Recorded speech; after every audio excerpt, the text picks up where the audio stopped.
Hello, everyone. Hope you enjoyed our discussion with Shane. This session is very special for me because this group of people I've had the privilege to meet and get to know over the past year. And I thought, starting with Microsoft and talking about technology, it would be the perfect segue to talk about a group of really exciting startups that have had an incredible journey over the past 12 months. And so I want the opportunity to tell you their journey and to share their insights and recommendations with you. So we have Shie Gabbai, coolest name ever, from Roam Around, now Layla. We've got Sam Simmons from Mintpass. We've got Shaina from Legends fame.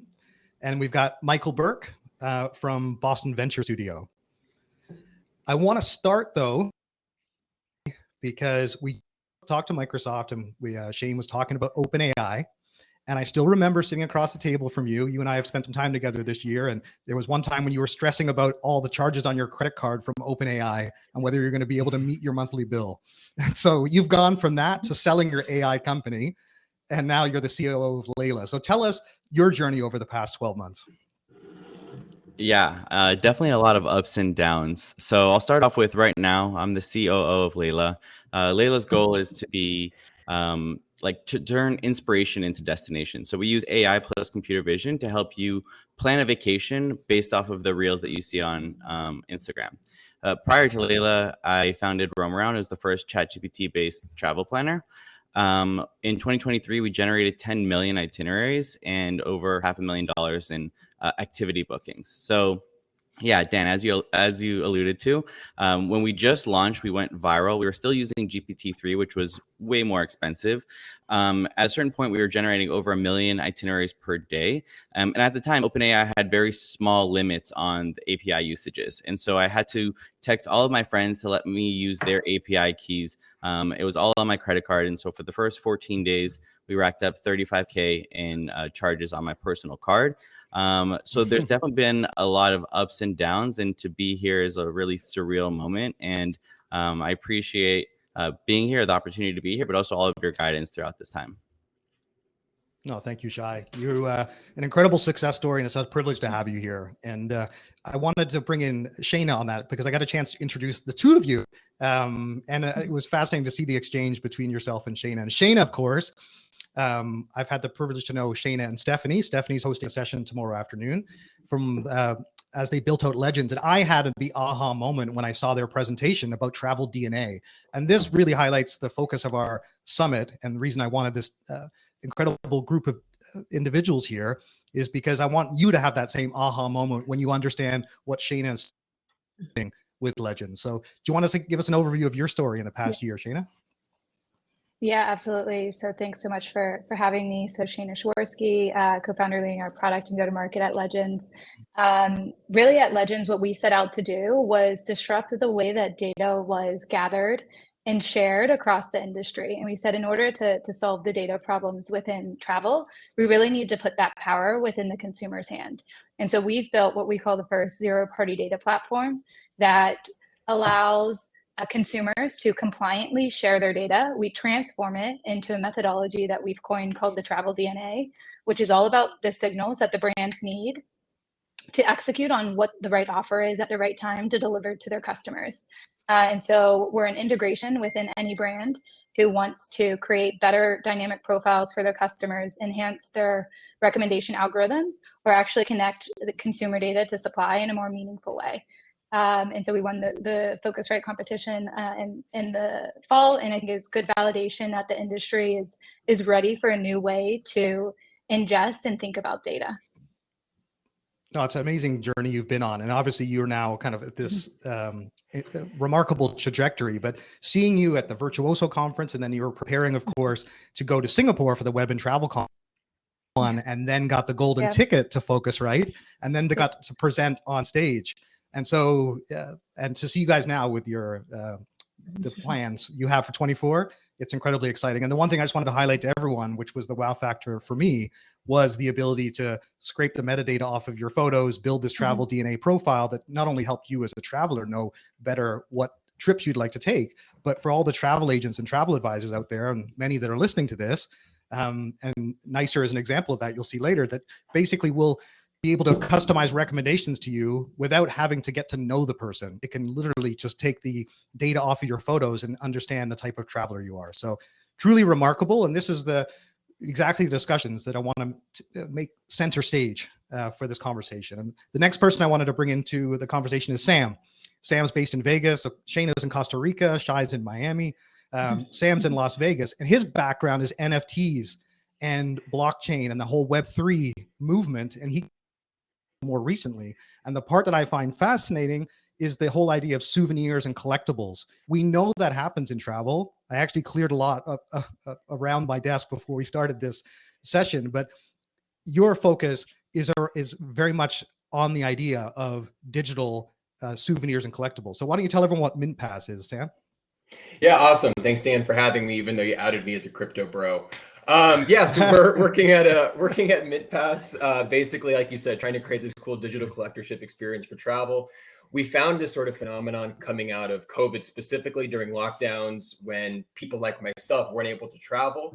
There was sort of a disconnect from one's identity and not being able to reconnect with the places that you love and new places that people want to travel to in the future. So how do we basically take this digital, or I should say, I guess, a physical medium of souvenir collecting and attach one's memories and experiences to that in a digital way and create experiences around that? So basically, we're creating this mechanism for collecting and verifying what you do and where you go to collect digital souvenirs, and then anchoring that to one's experiences for word of mouth recommendation sharing, while allowing you to collect rewards along the way. So it's a cool concept that I think of as like a digital supplement to what is a physical experience, obviously in travel. And then for the purposes of the AI subject matter that we're getting into today, sort of how we use that profile persona data to then power a lot of these AI outputs that we'll be hearing about through sessions like this. So it's a neat little concept, and I'm excited to share more in the session. Awesome. Thank you, Sam. Yeah, great to have you here.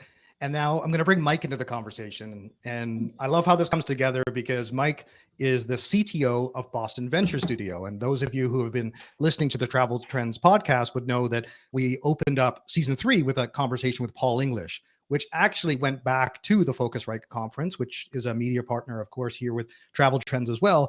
And Paul had told me the night before that he was going to announce the kayak killer. And then he got on stage and I was sitting next to Nico, the CEO that obviously Mike works with at Dietz. And sure enough, he announced it. And part of the intention of what a startup can do with AI, with 10 developers in AI, that he can do now compared with 1,000 developers at Kayak. And so it's perfect having Mike here on the stage with us because he leads the technology studio. So one of the core questions I want to get to and ask you first, Mike, is that with the overall theme of the conference being travel and AI, and this conference not being dominated by the big OTAs, and they can join the conversation for the next one, of course. But what I really wanted to focus on is the startups and the advantages they have over the established players and the incumbents. So what do you see of the benefits of being an AI native platform? Yeah, absolutely, Dan. And thank you for having me on today. Really appreciate it. Look, large enterprise organizations are going to struggle with adaptation of this. It's like taking a combustion engine and trying to make an electric car, right? You're going to be bootstrapping, pulling things out. You've got politics involved. You've got the naysayers, right? All of the people on this call today are leading AI-driven startups built from the ground up with a platform that embraces personalization, customization, understanding the user. And I think that's really what is going to differentiate a lot of these startups and make them really appealing to the rest of the world, is that people today, especially in the travel space, are searching for custom, personalized experiences that resonate with them. And the only way we're going to get there is by using AI and other technologies. And by the way, if you're not thinking about AI in your company today, you should be, because the internet, as we know it, is going to change in the next 3 to 5 years, right? But this is such a pivotal point to understanding who users are, what their needs really are, and how can we make products that meet those needs in a simplified and intuitive way. Yeah, very well said. And so terrific to have you here for this particular conversation about utilizing AI and really being a future-focused company that's AI-driven, which is definitely hard for a lot of people to wrap their heads around. And I hope as we have this conversation now, that many of you will be able to start to understand and learn how to embrace it. You just mentioned an important point about the internet changing. Part of this conference, that's not intentional, but obviously we know what massive force Google is in travel, especially the big OTAs that spend on Google. And one of the things I wanted to go back to Shie is this concept of SEO. So traditionally, larger companies had advantage with their content over startups. They had brand, they had traffic, they have data. You have come up with, and that's why you're getting those $35,000 a month charges. You came up with a product and a service that people clearly really wanted. And not only did they utilize your platform, they were clicking to book. And I think that was the powerful thing that I saw, and obviously the trajectory. So tell us a little bit more about your data and thinking through how what your competitive advantages have been.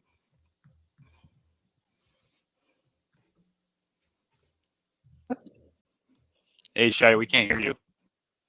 Sorry about that.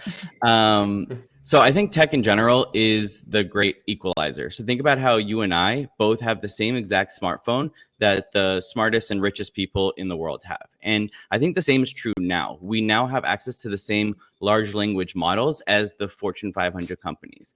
As I mentioned earlier, in 2023, we generated 10 million itineraries, 10 million personal guides. Think about the operational load that would have taken 3 years ago. It would have cost hundreds of millions of dollars, maybe taken decades. Instead, we were able to generate a hyper-personalized guide for about a penny. So add to the fact that we now have access to an AI engineer, an AI data scientist, an AI executive admin. And you can see that the playing field has very much been leveled. And then you add to that, you take that a step further, and you realize this is a very nascent industry. It changes every single day, essentially. There's a new mind-blowing technology that comes out, and you think about who is better adapted to compete in that environment, in this new paradigm. Is it the company that plans on a quarterly basis, has tech debt, has bureaucracy, or is it the startup that's grinding and is able to completely shift their entire product roadmap over the weekend?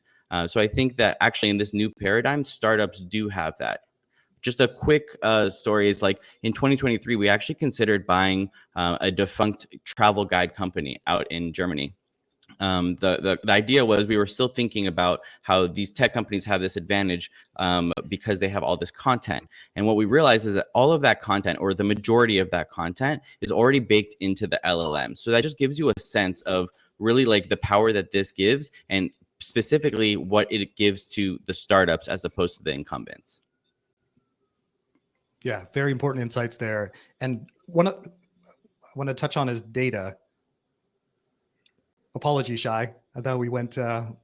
Shaina, I want to ask you about data, because obviously that's pivotal to your platform.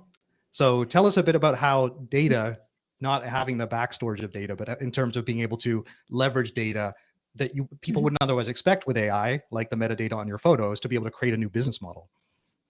Yeah, I think similar to what Shane said in the session prior, right? The industry has a ton of data, a high volume amount of data. The challenge is none of the operating systems are set up to mine that data in a meaningful way and connect them with the thing that they need to connect it to actually, have a meaningful outcome, whether it's in marketing, product, their algorithms, et cetera. And so you have two choices, like Shie just said. You can take that data and try to make sense of it, or you can start new with the right foundation. And I create it similar to sustainability. There are third world countries that are leading in, the best sustainability practices and collecting, the best technology, because they didn't have to leverage an existing architecture infrastructure to fit this new technology in. And so with data, we believe, as Shie mentioned, the AI models are only as good as the data that's coming in them. And so for a new technology company right now, you can have the data that exists in the LLMs, but then how do you think about getting direct customer data for yourself so that you can own your entire operation? So you don't have to pay these platforms that then hold the data yourselves.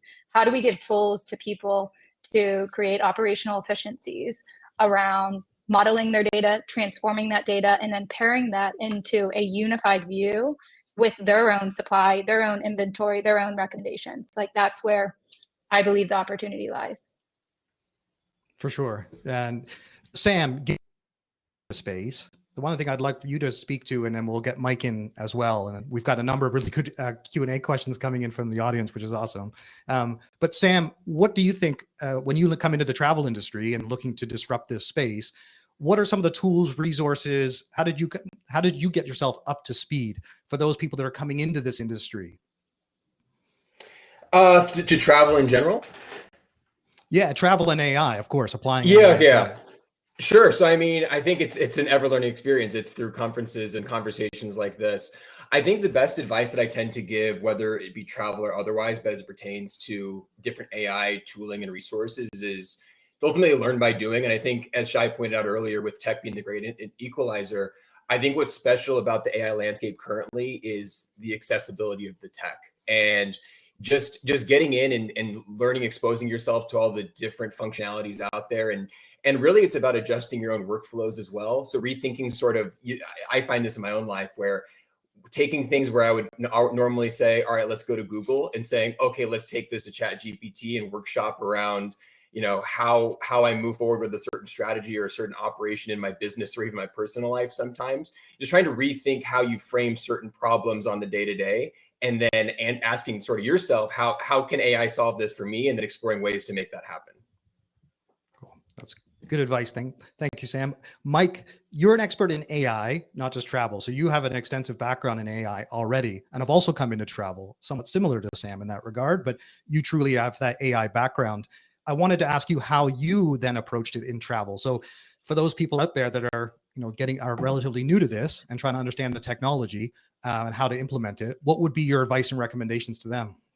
Yeah, absolutely, Dan. Well, I have this plaque. If I was at home, you'd see it today in the back of me on my wall that says simplify, right? I think that is the foundation to developing any AI. Everybody wants to boil the ocean and create this massive transformative function. But the truth is there's a lot of incremental steps that you need to take to get there.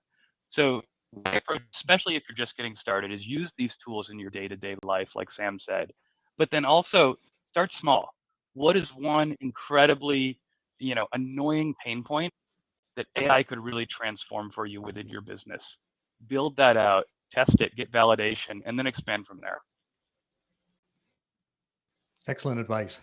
So we've got a couple of great questions here that I wanted to relay. Oh, sorry, Mike, you're still going. I apologize. I thought you'd pause there. Oh, sorry, Dan. I'm not sure if there's a lag on my end, but I'm all set. Thank you. Okay, cool. That must be it. So I wanted to raise, there's two great questions. Mike Coletta from Focusrite has asked about, this is for you, Shai. When it comes to travel planning, what are startups like Layla able to do that makes the experience better than what you could otherwise do with ChatGPT or say Gemini? Yeah, totally. So as I mentioned, we have a computer vision modeling service, right? So essentially you can take an Instagram reel, we'll identify 38 different characteristics of that. Is it mountain? Is it a hidden gem? Is it culture? Is it, and there's so many different dimensions. And then we can actually identify what hike that is or what hotel is in that reel. And you can actually make that an actionable trip. So if you were to ask ChatGPT, like, okay, I'm going to Barcelona, what should I do? It'll give you a list of things to do. But what Layla can actually do is take that next step and turn this itinerary into an actionable, bookable trip. So that's the main thing. And then we could also do like lookalike vacation. So this is a hike, but maybe it's very far and very remote. This is one that's way more accessible to you, but with the same exact vibe. Yeah, really good point. So one of the ideas we wanted to actually run workshops so people could actually look at the different platforms and understand inputs. And so something we can look at doing another time. Shaina, there's a great question for you. And I love this question. Being a woman leader in the travel tech industry, you're breaking barriers. What resources are out there for other women wanting to get into leadership roles in tech that you would recommend?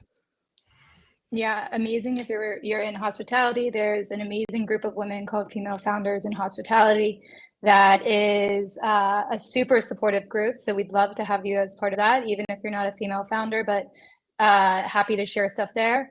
And feel free to reach out to me, and I'm happy to share some additional information. But it's an industry where it is being prioritized, and there's a lot of male leaders in the industry that are also prioritizing it as well. Oh, that's awesome. Thank you, Shaina. And I wish there was another 20 minutes. I could keep going, but hopefully we can continue this conversation another time.